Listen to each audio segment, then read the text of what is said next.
Salam alaikum les loulous. Je suis si contente de vous retrouver pour un nouvel épisode de l'histoire d'Ibrahim alayhi salam. Tu es prêt?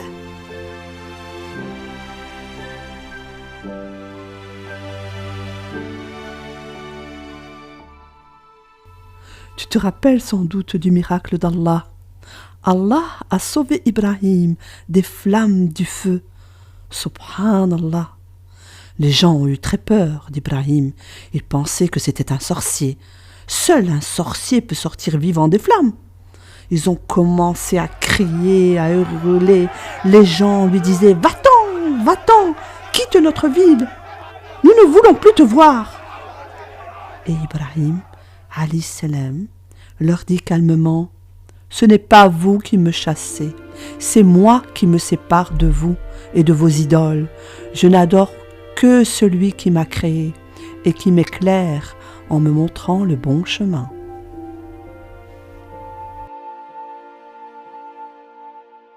Ibrahim n'a pu convaincre ni son père, ni son peuple qu'il n'y avait qu'un seul Dieu.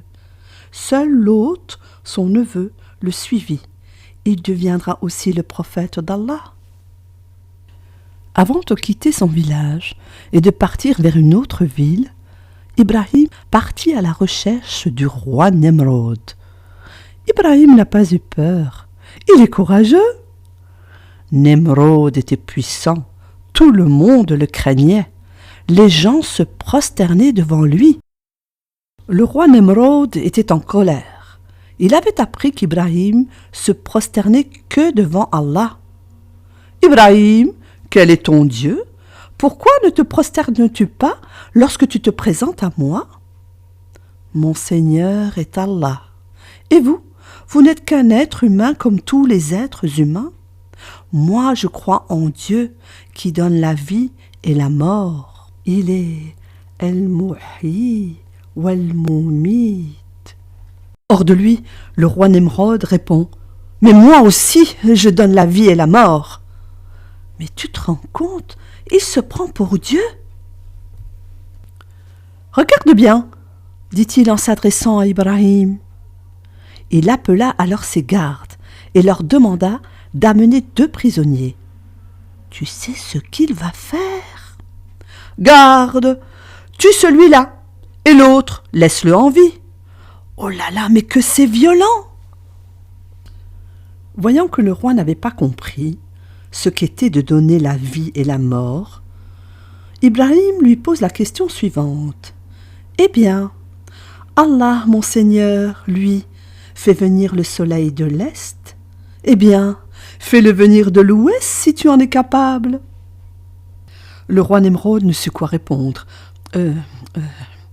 Hors de lui, il hurle « Va-t'en! Je ne veux plus te voir! Va-t'en d'ici !» Une fois de plus, le prophète Ibrahim alayhi salam est chassé. Ibrahim était triste. « Je n'ai pas su convaincre mon peuple. Personne ne m'écoute. Je vais aller ailleurs. » Il décida de quitter Babylone et de se rendre avec son épouse Sarah et son neveu Lot vers le nord, dans une autre région, en Syrie. Il se dit « Ici je vais parler d'Allah. Je vais propager le message qu'Allah m'a confié. La ilaha illallah. » Les gens de cette tribu ne croyaient pas aux idoles, mais croyaient en la puissance des astres, des étoiles, de la lune, du soleil. Un soir, à la tombée de la nuit, ces gens avaient l'habitude de se réunir. Ibrahim se joint à eux. Je fais ici une parenthèse. Dis-moi, tu te rappelles du moment où Ibrahim a laissé la grande statue? Il ne l'a pas cassée. Je t'avais demandé de réfléchir. Sais-tu pourquoi il n'a pas touché à cette grande statue? Eh bien simplement, pour expliquer que la grande statue, malgré sa grandeur, était incapable de casser les autres. Elle n'avait aucun pouvoir. Ibrahim voulait que son peuple réfléchisse. A-t-il réfléchi? Non, malgré cet exemple devant eux. Une nouvelle fois, Ibrahim alayhi salam va s'y prendre de la même façon avec ces gens. Il va essayer de pousser les gens à réfléchir. Ibrahim et les gens de cette tribu sont autour d'un feu, en plein désert. Ils étaient émerveillés. Une étoile brillante apparaît. Les gens s'écrient « C'est notre Seigneur!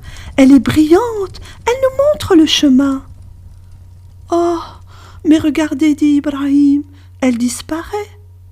Moi, je n'adore pas un Seigneur qui disparaît. » Puis la lune à son tour scintille dans le ciel étoilé. Elle est toute ronde, toute belle, blanche comme le lait. « Oh, dirent les gens, c'est notre Seigneur, regardez sa beauté !» Le lendemain, la lune avait disparu. Et Ibrahim leur dit « Non, ce n'est pas la lune, mon Seigneur. Je ne peux pas adorer un Dieu qui disparaît. » Le lendemain, le soleil s'éleva dans le ciel. Éclatant, jaune, chaud, il apportait lumière et chaleur. « C'est lui notre Dieu !» La nuit venue, le soleil disparaît à son tour, et les étoiles, la lune réapparaissent.